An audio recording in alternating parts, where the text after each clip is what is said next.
hunger, famine,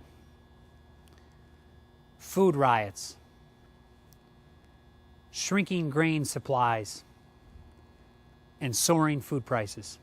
A frightening picture, isn't it? But they're not just pictures. For millions of people, this is real. I'm Jeff Simmons, and I'm here at Gleaners Food Bank in Indianapolis, Indiana, to talk about hunger. You might ask, why hunger? I'll tell you why. About 1 billion people go hungry each day. That's higher than it was 40 years ago, and more than the population of the European Union, the United States, and Canada combined. Our population is growing.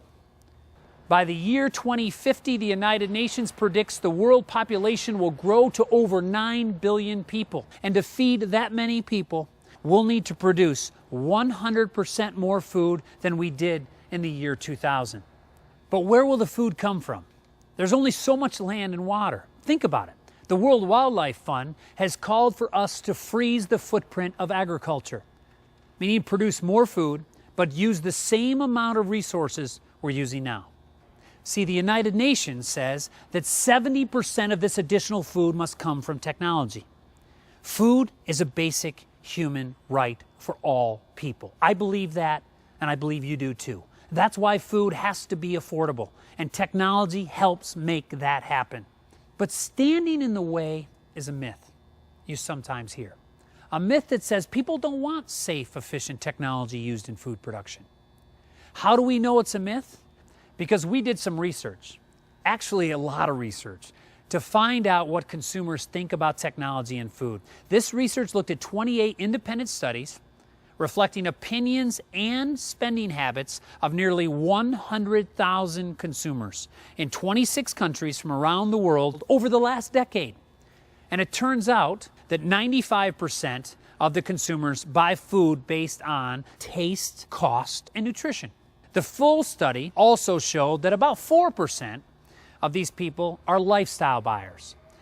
These are luxury buyers, gourmet consumers, people who prefer to buy organic or local food, where money really isn't as much of an issue to them. The small number of wealthy lifestyle buyers should also have the right to choose food they prefer, just as the majority, the 95%, should have the choice to buy foods that are more affordable. Choice is a consumer right that should never be taken away. As we've seen, food is a basic human right, choice is a consumer right, and technology helps farmers fulfill the promise of both of these. But technology does something else we all want and we need badly.